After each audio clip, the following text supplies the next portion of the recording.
Hi hello friends, welcome back to my channel Yash ideas in blogs. ఇలాంటి person మీ లైఫ్లో ఎవరున్నా వాళ్ళ నేమ్ అయితే కామెంట్ చేయండి. లేకపోతే నేమ్ కాకపోయినా వాళ్ళు మీ రిలేటివ్సా, లేకపోతే మీ అమ్మ, మీ నాన్న, మీ హస్బెండ్, మీ అన్న, తమ్ముడు ఎవరైతారో వాళ్ళ నేమ్ అయితే కామెంట్ చేయడం అయితే మర్చిపోద్దు. ఓకేనా? సార్ సర్లే కానీ అసలు నువ్వు ఏం చెప్పాలనుకుంటున్నావు ఫస్ట్ చెప్పైతే అని అయితే అనుకుంటారు. చెప్తున్నా, మనకంటూ ఎన్ని సమస్యలున్నా ఎవరో ఒకరితో మాట్లాడితే మనసు తేలిక పడుతుంది. అలాంటి వాళ్ళను ఎప్పుడు మిస్ చేసుకోకండి. ఓకేనా? ఇలాంటి పర్సన్ మీ లైఫ్లో ఎవరున్నారు అనేది వాళ్ళ నేమ్ అయితే కామెంట్ చేయడం అయితే అస్సలే మర్చిపోద్దు. సర్లే అసలు నువ్వేం చేస్తున్నావు ముందు అని చెప్పేసి అనుకుంటున్నారా? ఏం చేస్తున్నా అంటే, ఈరోజు అయితే ఒక స్పెషల్ డే ఉంది. అది నెక్స్ట్ వీడియోలో అయితే మీకు చెప్తాను.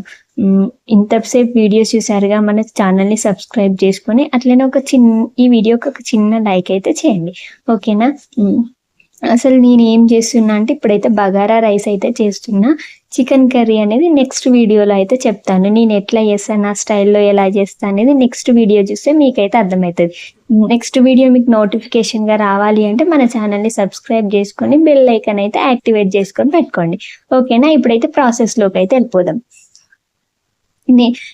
సింపుల్ ప్రాసెస్లో అయితే చేస్తానండి. నేను ఎప్పుడైనా ఇదే ప్రాసెస్లో చేస్తాను. నేను ఫస్ట్ అయితే కొంచెం నెయ్యి వేసుకొని ఆయిల్ అయితే వేసుకున్నాను. ఆయిల్ వేసుకొని ఆయిల్ అనేది హీట్ అయిన తర్వాత ఇవన్నీ వేసుకుంటా. ఇలాంటి డబ్బాలు మీ ఇంట్లో కూడా ఉన్నాయా? మీరు కూడా నాలాగనైనా కమెంట్ అయితే చేయండి. చూడండి, అలాంటి చిన్న చిన్న డబ్బాలు నాకు ఎక్కడ దొరికినా అవి వాటిని చూస్తే నాకు ఒక ఆనందం వస్తుంది, మంచిగా అనిపిస్తుంది అన్నట్టు.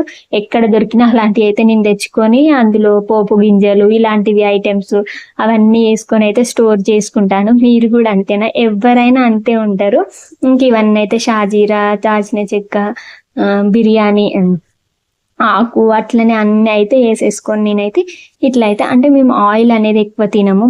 తెలుసు కదా, నా వీడియోస్ చూసే వాళ్ళకైతే అర్థమైపోయి ఉంటుంది ఆల్రెడీ. మా బాబా ఆయిల్ చాలా వేస్తే తిడతాడు అన్నట్టు. అందుకే ఆయిల్ అయితే ఎక్కువ వేయకుండా ఆనియన్స్, పచ్చిమిర్చి అనేది కొంచెం గోల్డెన్ కలర్లో వచ్చిన తర్వాత అందులో వాటర్ వేసుకొని ఇక బియ్యం తర్వాత వాటర్ అనేవి మసిలిన తర్వాత బియ్యం అయితే వేసేస్తాను. ఇంతే సింపుల్ ప్రాసెస్లో అయితే చేసేస్తాను నేను.